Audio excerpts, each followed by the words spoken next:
네, 이번에는 고향 소식을 지역 신문으로 알아보는 클릭 전국은 지금입니다. 오늘은 먼저 경남신문부터 살펴보겠습니다. 연말 연시를 맞아서 지인들에게 인사 메시지 보내시는 분들 많으실 겁니다. 한 해 감사함으로 또 오랜만에 안부를 전하기도 하는데요. 그런데 이맘때쯤 연말 연시 인사 메시지를 이용한 금융 사기가 또다시 고개를 들고 있다는 내용이 실려 있습니다. 문제점은요, 자신의 전화기에 등록이 돼 있는 지인의 번호로 소에게 돈을 빌려달라는 사기 문자가 오는 건데요.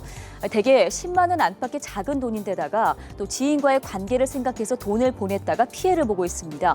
금융감독원이 파악한 피싱 사기는 올 들어서 8월까지만 18,000여 건이 넘습니다.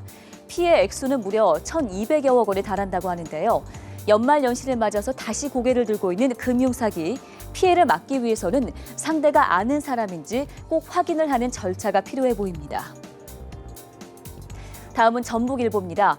2016년을 앞두고 밀려드는 달력 제작 주문에 인쇄업계가 분주하다고 합니다. 하지만 지역 인쇄업체들은 올해에도 추운 겨울을 나야 할 형국이라는 소식이 실려 있습니다. 충북도 내 기관과 단체에서 발행하는 새해 달력은요, 지난해보다 다소 늘어났지만 정작 지역 내의 제작량은 줄어들었기 때문인데요. 내년에 국회의원 선거를 앞둔 전라북도 선관위의 경우 지난해보다 2배 이상 많은 달력을 제작했고 전북우정청과 전북대학교 등도 지난해에 비해서 많은 달력을 제작했습니다. 그 외 공공기관들도 예년 수준에서 달력을 주문하고 있습니다. 하지만 지역 영세 인쇄업체들의 낙수 효과는 극히 미미하다고 합니다. 대부분의 가격이 싼 인터넷이나 규모가 큰 수도권 업체들로 몰리기 때문입니다. 실제로 지역 인쇄업체는 예년보다 30%가량 달력 주문이 줄어들었습니다. 2016년 새해 달력, 우리 지역에서 만든 달력으로 준비를 해보시는 건 어떨까요?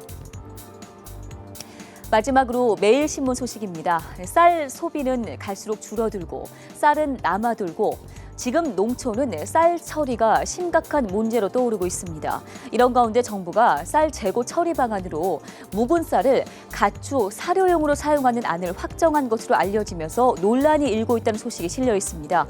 아직까지 농촌사회에서는요, 우리의 주식인 쌀을 소와 돼지에게 줄 수 있느냐는 정서적 거부감이 크기 때문입니다.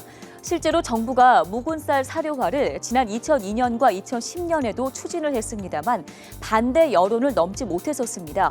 하지만 갈수록 쌀 생산량이 늘어나면서 정부의 고민도 커진 것이 사실입니다. 현재 정부 쌀 재고량은 지난 10월 말 기준으로 135만 톤에 이릅니다. 이는 적정량인 80만 톤의 2배에 육박하는 양인데요. 이대로 놔뒀다가는 관리 비용은 물론이고요. 연이은 쌀값 폭락도 불가피할 전망입니다. 일부 농민들은 묵은 쌀 사료화 대신에 식량난을 겪고 있는 북한이나 아프리카에 구호용으로 지원을 하자는 목소리를 내고 있는데요. 이 방법 역시 반대 여론이 만만치 않습니다. 모쪼록 다각적인 논의를 통한 대책이 마련되기를 기대해 보겠습니다.